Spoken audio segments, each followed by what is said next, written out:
India में बहुत सारे स्टूडेंट्स आईटी इंडस्ट्री में करियर बनाने की सोचते हैं, जिसने और कोई फील्ड में डिग्री हासिल करी हो या फिर जो बीटेक ना करके भी आईटी इंडस्ट्री में जुड़ना चाहते हैं, उनके लिए बीसीए एक बेस्ट ऑप्शन है। तो दोस्तों और एक इम्पोर्टेंट अपडेट है, मुझे पता चला कि 2024-2025 के बैच में जो भी नए बच्चे बीसीए के लिए एनरोल करेंगे उनको बीसीए के लिए नहीं, बीएससी सीए यानी कि bachelor of science in computer application इस कोर्स में जोड़ा जाएगा।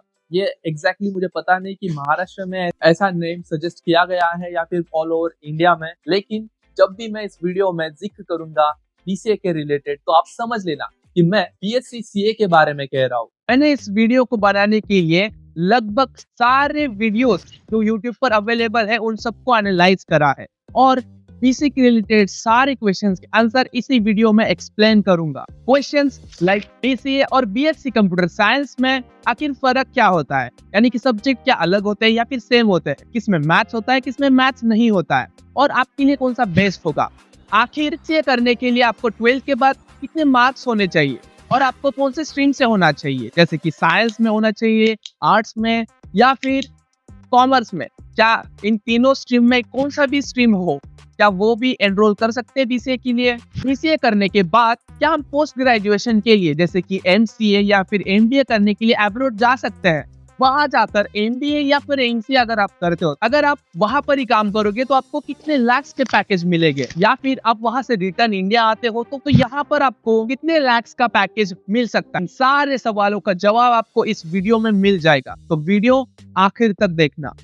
अगर आप सोच रहे हो कि आखिर बीसीए क्या होता है, तो बीसीए ये अंडर ग्रेजुएट कोर्स है जिसे हम बैचलर इन कंप्यूटर एप्लीकेशन भी कहते हैं।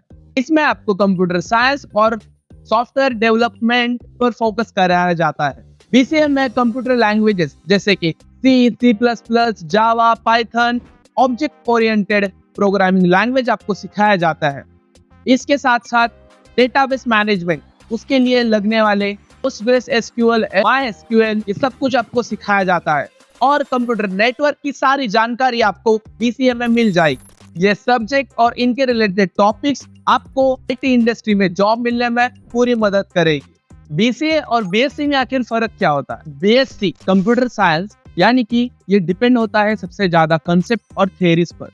मेरे एक दोस्त ने बीएससी कंप्यूटर साइंस करा है, जब मैंने कंपेयर करा as compare to BCA, BSc में से ज्यादा सब्जेक्ट्स होते हैं और उनमें मैथ्स ये सब्जेक्ट रहता है। बीसीए में बस फर्स्ट ईयर में, शायद फर्स्ट सेमेस्टर में ही आपको अप्लाइड मैथमेटिक्स ये सब्जेक्ट आपको सिखाया जाएगा, कि वीडियो भी मैं बनाऊंगा इस चैनल पर, आप देख सकते हो। और बीसीए में सिखाया जाता है प्रैक्टिकल एप्लीकेशन और प्रोग्रामिंग के रिलेटेड, यानी कि ज्यादा से ज्यादा प्रैक्टिकल नॉलेज पर ज्यादा फोकस करा जाता है। यानी कि ऐसे सब्जेक्ट सिखाए जाते हैं कि आपको अगर डायरेक्टली जॉब में भेजा जाए तो आपको उसके रिलेटेड सारी जानकारी, थोड़ी सी तो आपको जानकारी पता हो, किस तरह से MySQL, डेटाबेस मैनेजमेंट जैसे अलग अलग सॉफ्टवेयर आप हैंडल कर सको।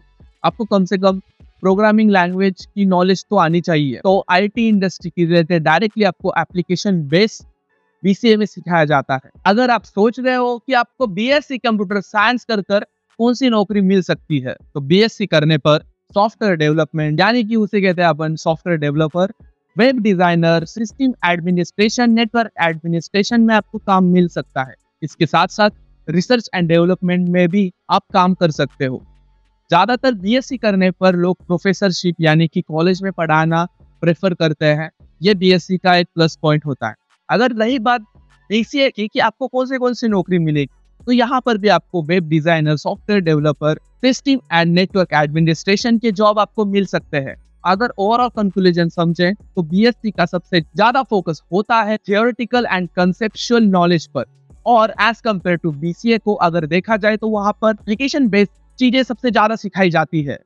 बीएससी कंप्यूटर साइंस में सबसे ज्यादा थियोरेटिकल और टेक्निकल चीज ज्यादा समझाई जाती है। तो चलिए दोस्तों, हम देखते हैं कि आखिर आपको बीएससी करने के लिए कौन से स्ट्रीम से होना चाहिए, यानी कि आर्ट्स से होना चाहिए, साइंस से होना चाहिए या कॉमर्स से होना चाहिए। तो इसका सीधा सीधा आंसर है जी हाँ।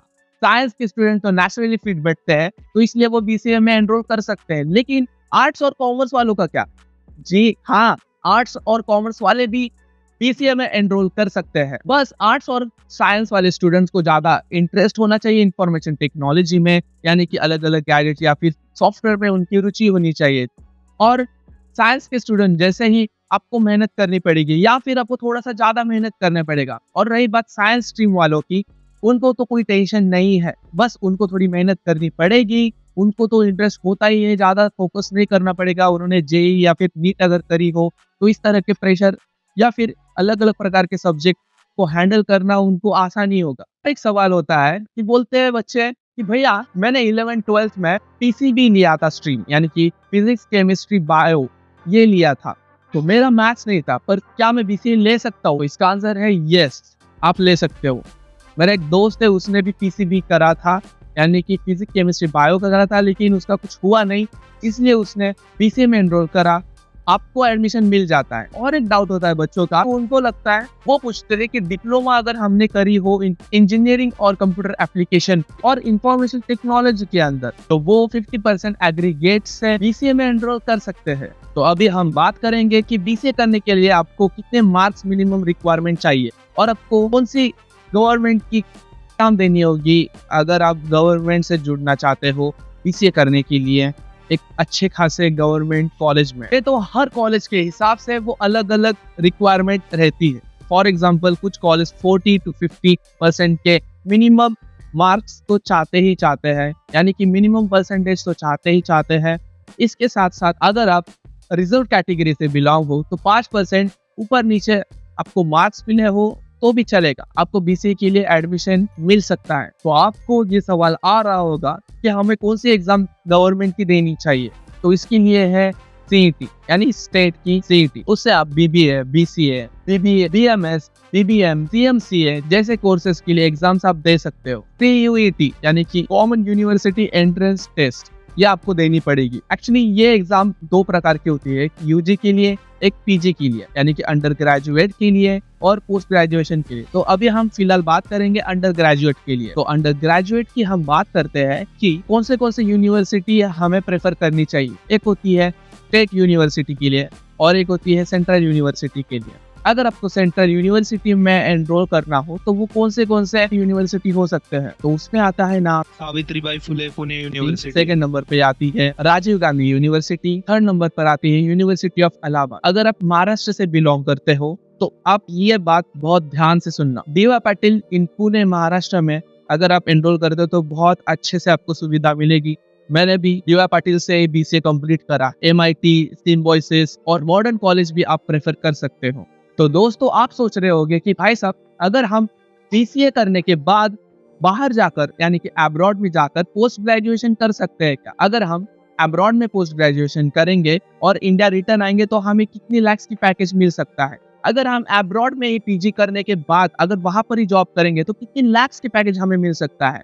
और लिविंग एक्सपेंस कितना होगा बाहर अब्रॉड में? ये सारी जानकारी अभी हम देने वाले, तो वीडियो ध्यान से देखना। कॉन्ग्रेचुलेशन। हाँ, अगर आप बीसीए करते हो तो इसके बाद आप अब्रॉड में जाकर post graduation courses like MCA या फिर MBA आप कर सकते हो। ये करने के बाद आपको करियर को काफी ज्यादा बूस्ट मिलेगा। Cost of study in abroad, यानी कि आपको अगर वहां पर रहना है तो कितना आपको खर्च करना पड़ेगा। अगर आपको MBA या फिर MCA करना है अब्रॉड में जाकर तो यूनिवर्सिटी या फिर लोकेशन वाइज ये प्राइस बहुत फ्लक्चुएट कर सकती है। ऑलमोस्ट 20 लाख to 50 लाख रुपए आपका जा सकता है। आई नो ये होता है, कुछ लोग पे भी करते हैं, लेकिन पता नहीं यार, हम middle class of course afford नहीं कर पाएंगे, पर ये बताना मेरा फर्ज है इसलिए मैंने बता दिया। तो चलो अब हम बात करते हैं कि अगर आप अब्रॉड में पोस्ट ग्रेजुएशन कोर्स जैसे कि MBA या फिर MCA आप करते हो और वापस इंडिया रिटर्न आते हो तो आपको कितने लाख्स के पैकेज मिलेंगे। हम मंथली वाइज भी हम बताएंगे आपको कि आप मंथली वाइज आप कितने पैसे कमाओगे इन INR यानी कि इंडियन रुपीज। अब्रॉड में आपको MBA करने के बाद इंडिया में आपको काफी अच्छा, बहुत ही अच्छा पैकेज आपको मिल सकता है। MBA ग्रेजुएट को 10 to 20 lakhs पर एनम, यानी कि मंथली होती है ये रकम 84,000 to 1,67,000 रुपीज पर मंथ। इतना आप कमाओगे मंथ। अगर आप MCA ग्रेजुएट कर आए हो बाहर से तो आपको मिलेगा 8 लाख to 11 लाख रुपीज का पैकेज पर एनम।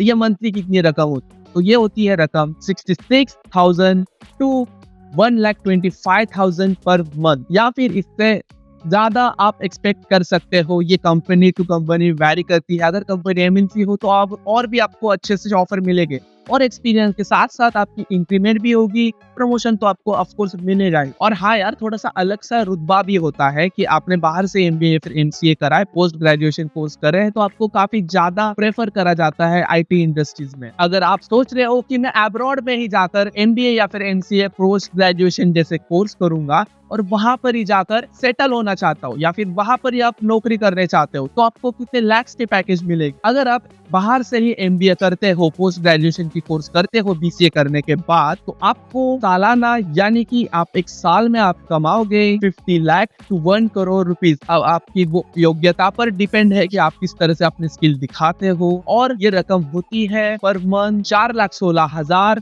यानी कि 4,60,000 टू 8,33,000 रुपीज पर मंथ। अब ये बात हुई कि एमबीए के लिए, यानी कि आप पोस्ट ग्रेजुएशन कोर्स अब्रॉड में करते हो तो वहां पर आपको कितने मिलेंगे पैसे। अब हम बात करेंगे अगर आप वहां पर एमसीए करते हो, यानी कि इंडिया में बीसीए करने के बाद वहां पर एमसीए पोस्ट ग्रेजुएशन कोर्स आप करते हो और वहां पर ही नौकरी करते हो, तो आपको कितनी लाख की पैकेज मिलेगी। एमसीए ग्रेजुएट के लिए भी ज्यादा फर्क नहीं है, 14 लाख 18 लाख रुपीज पर एनम, यानी कि आप महीने के कमाओगे 3,33,000 रुपीज टू 6,63,000 रुपीज पर मंथ। अब ये आपकी location, job location, MNC company है या नहीं, वो इस पर डिपेंड करता है और आपकी योग्यता भी काफी डिपेंड करता है। मैं आपको एक और सुझाव दूंगा कि आप आईएलटी एग्जाम, आपको पता है ना, IELTS एग्जाम आपको क्रैक करनी होगी। वहां पर इंग्लिश स्टैंडर्ड थोड़ा सा हाई होता है, तो आपको ये ऑफ कोर्स एमबीए करने के लिए ये एग्जाम देनी पड़े, तो इसका आपको ख्याल रखना पड़ेगा। अगर आप इस पर भी डेडिकेट वीडियो चाहते हो तो मुझे कमेंट्स में जरूर बताना, मैं जरूर इस पर वीडियो बनाऊंगा। बहुत सारे स्टूडेंट्स अभी भी बहुत ज्यादा कंफ्यूज होते हैं कि आखिर बीसीए, बीएससी कंप्यूटर साइंस और बीटेक में आखिर फर्क क्या होता है, मतलब इन तीनों में आखिर सब्जेक्ट किसमें ज्यादा होंगे, किसमें कम होंगे,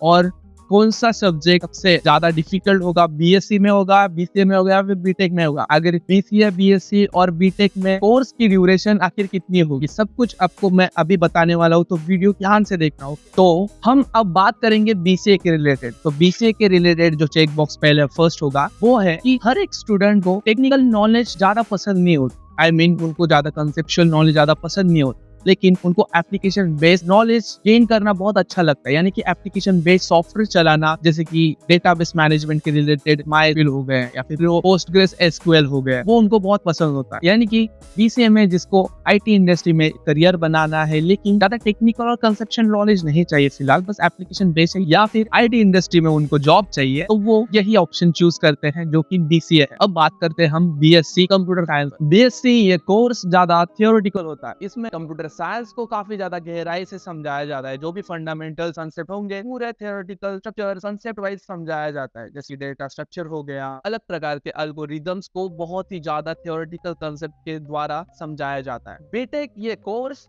4 साल की इंजीनियरिंग होती है। इसमें आपको थ्योरेटिकल नॉलेज और प्रैक्टिकल नॉलेज को दोनों एक्ट को कवर करा जाता है। ये कोर्स 4 साल की इंजीनियरिंग डिग्री होती है। बीएससी ये 3 साल का कोर्स होता है, जो कि कंप्यूटर लैंग्वेज, कंप्यूटर एप्लीकेशन, हर तरह के प्रोग्रामिंग लैंग्वेज पर फोकस करा जाता है और ये 3 साल का होता है। बीसीए में सेकंड पॉइंट आता है कि ये भी 3 साल का प्रोग्राम है। जो स्टूडेंट थियोरेटिकल कंसेप्ट को अच्छे से समझना चाहते हैं, जो रिसर्च और टीचिंग में अपना करियर बनाना चाहता है, या फिर वो स्टूडेंट जो एमएससी या फिर पीएचडी करने के सोच रहे हैं, वो बीएससी कंप्यूटर साइंस ले सकते हैं। बीटेक का फोकस सबसे ज्यादा तो टेक्निकल नॉलेज या फिर आर्टिफिशियल इंटेलिजेंस या जो भी इमर्जिंग टेक्नोलॉजीज है उन पर फोकस करा जाता है। प्रोग्रामिंग लैंग्वेज हो गए, सॉफ्टवेयर डेवलपमेंट हो गए, ये सारी चीजें इनमें भी आती। इसमें हर तरह के कोडिंग लैंग्वेज अच्छे तरीके से सिखाया जाता है और इसकी डिमांड काफी ज्यादा है। बीसीए में सॉफ्टवेयर डेवलपमेंट, कोडिंग लैंग्वेज और अलग अलग तरह के डेटाबेस मैनेजमेंट सिस्टम को अच्छे तरीके से एप्लीकेशन बेस्ड सिखाया जाता है, यानी कि एप्लीकेशन कर ज्यादा से ज्यादा सिखाया जाता है। इसमें ज्यादा थियोरेटिकल नॉलेज या फिर थियरी सिखाई नहीं जाती। बीएसए में कंप्यूटर एप्लीकेशन का एक्सपोजर काफी ज्यादा कम होता है, लेकिन इसमें कंप्यूटर साइंस के और अलग अलग एल्गोरिदम और कोडिंग लैंग्वेज के डीपली थ्योरेटिकल कंसेप्ट समझाया जाता है। इसमें कंप्यूटर साइंस के बेसिक और प्रिंसिपल्स को अच्छे तरीके से समझाया जाता है। तो बीटेक में आपको hardcore problem solving, new technologies और हाईली कॉर्पोरेट जॉब में काम करना पसंद है या फिर न्यू स्टार्टअप में काम करना पसंद है, तो बीटेक आपके लिए एक बेस्ट ऑप्शन है। तो दोस्तों, मैं चाहता हूँ कि मैं इसी तरह से हाईली क्वालिटी एडिटेड वीडियो जो कि एजुकेशन के रिलेटेड होंगे वो इस तरह से मैं बनाता रहूँ। ध्रुव राठी और नीतीश राजपूत जिस तरह से हाईली एडिटेड क्वालिटी वीडियो बनाते हैं, लेकिन क्या होता अगर वो खास करके एजुकेशन के रिलेटेड जैसे कि बीसीए हो गया, बीएससी, हर एक एजुकेशन के रिलेटेड वीडियो बनाते उसी डेडिकेशन के हिसाब से, तो कितना मजा आता। तो इसीलिए मैं चाहता हूँ कि मैं उनकी तरह वीडियो बनाऊँ, लेकिन बस एजुकेशन के रिलेटेड। तो प्लीज मुझे आपकी बहुत जरूरत है, तो आप अभी सब्सक्राइब कर रखो इस चैनल को, मैं और ज्यादा वीडियो बनाऊंगा। Stay tuned.